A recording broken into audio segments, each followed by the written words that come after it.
بسم الله الرحمن الرحيم ياسين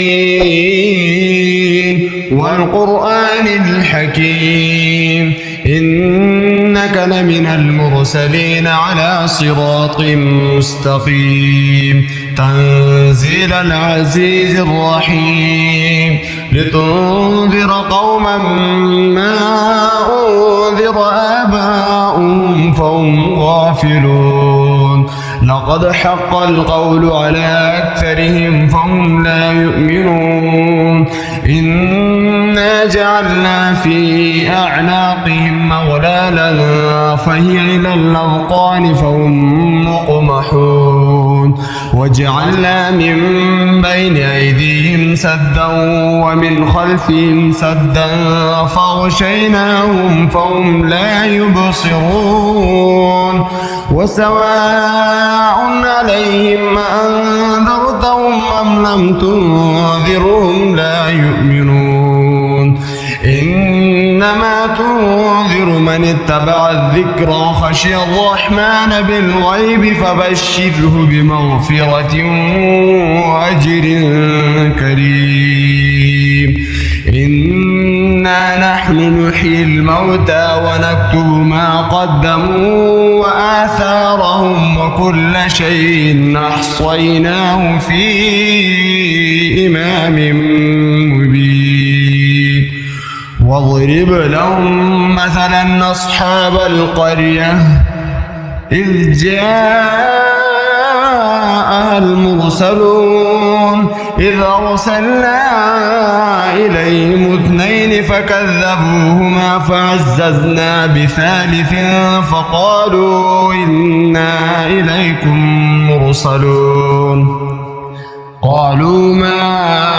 أنتم إلا بشر مثلنا وما أنزل الرحمن من شيء إن أنتم إلا تكذبون قالوا ربنا يعلم إنا إليكم لمرسلون وما علينا إلا البلاغ المبين قالوا إنا تطيرنا بكم لئن لم تنتهوا لنرجمنكم وليمسنكم منا عذاب أليم قالوا طائركم معكم أئن ذكرتم بل أنتم قوم مسرفون وجاء من أقصى المدينة رجل يسعى قال يا قوم اتبعوا المرسلين اتبعوا من لا يسألكم أجرا وهم مهتدون وما لي لا أعبد الذي فطرني وإليه ترجعون أأتخذ من دونه آلهة إن يردني الرحمن بضر لا تغن عني شفاعتهم شيئا ولا ينقذون إني إذا لفي ضلال مبين إني آمنت بربكم فاسمعون قيل ادخل الجنة قال يا ليت قومي يعلمون بما غفر لي ربي وجعلني من المكرمين وما أنزلنا على قومه من بعده من جند من السماء وما كنا منزلين إن كانت إلا صيحة واحدة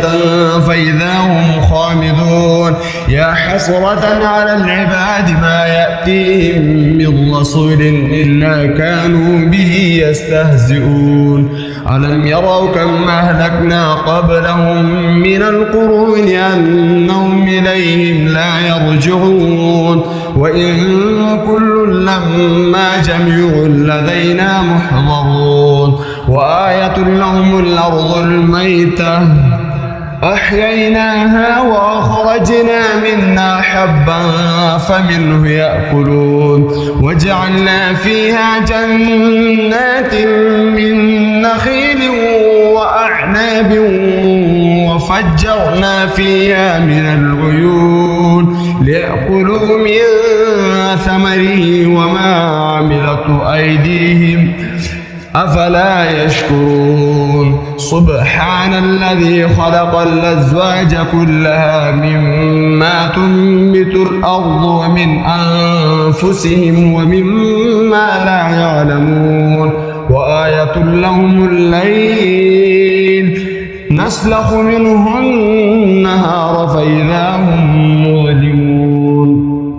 والشمس تجري لمستقر لها ذلك تقدير العزيز العليم والقمر قدرناه منازل حتى عاد كالعرجون القديم لا الشمس ينبغي لها أن تدرك القمر ولا الليل سابق النهار وكل في فلك يسبحون وآية لهم أنا حملنا ذريتهم في الفلك المشحون وخلقنا لهم من مثله ما يركبون وإن نشأ نغرقهم فلا صريخ لهم ولا هم ينقذون إلا رحمة منا ومتاعا إلى حين وإذا قيل لهم اتقوا ما بين أيديكم وما خلفكم لعلكم ترحمون وما تأتيهم من آية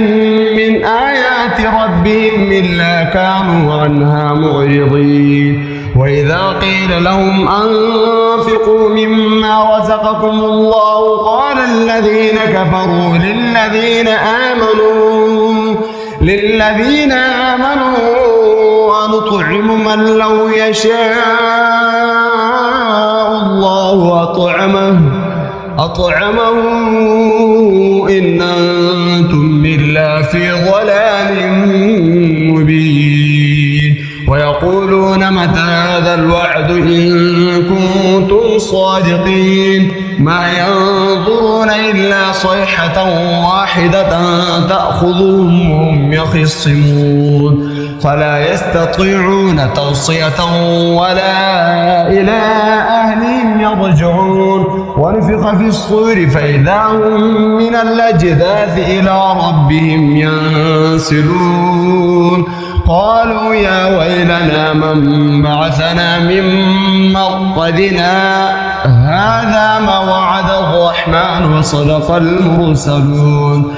إن كانت إلا صيحة واحدة فإذا هم جميع لدينا محضرون فاليوم لا تظلم نفس شيئا ولا تجزون إلا ما كنتم تعملون إن أصحاب الجنة اليوم في شغل فاكهون هم وأزواجهم في ظلال على الأرائك متكئون لهم فيها فاكهة ولهم ما يدعون سلام قولا من رب رحيم وامتازوا اليوم أيها المجرمون ألم أعهد إليكم يا بني آدم أن لا تعبدوا الشيطان إنه لكم عدو مبين وأن اعبدوني هذا صراط مستقيم ولقد أضل منكم جبلا كثيرا أفلم تكونوا تعقلون هذه جهنم التي كنتم توعدون اصلوها اليوم بما كنتم تكفرون اليوم نختم على أفواههم وتكلمنا أيديهم وتشهد أرجلهم بما كانوا يكسبون ولو نشاء لطمسنا على أعينهم فاستبقوا الصراط فأنى يبصرون ولو نشاء لمسخناهم على مكانتهم فما استطاعوا مضيا ولا يرجعون ومن نعمره ننكس في الخلق أفلا يعقلون وما علمناه الشعر وما ينبغي له إن هو إلا ذكر وقرآن مبين لينذر من كان حيا ويحق القول على الكافرين أولم يروا أنا خلقنا لهم مما عملت أيدينا أنعاما فهم لها مالكون وظللناها لهم فمنها ركوبهم ومنها يأكلون ولهم فيها منافع ومشارب أفلا يشكرون واتخذوا من دون الله آلهة لعلهم ينصرون لا يستطيعون نصرهم وهم لهم جند محضرون فلا يحزنك قولهم إنا نعلم ما يسرون وما يعلنون أولم ير الإنسان أنا خلقناه من نطفة فإذا هو خصيم مبين وضرب لنا مثلا ونسي خلقه قال من يحيي العظام وهي رميم قل يحييها الذي أنشأها أول مرة وهو بكل خلق عليم الذي جعل لكم من الشجر الأخضر نارا فإذا أنتم منه توقدون أوليس الذي خلق السماوات والأرض بقادر على أن يخلق مثلهم بلى وهو الخلاق العليم إنما أمره إذا أراد شيئا أن يقول له كن فيكون فسبحان الذي بيده ملكوت كل شيء وإليه ترجعون.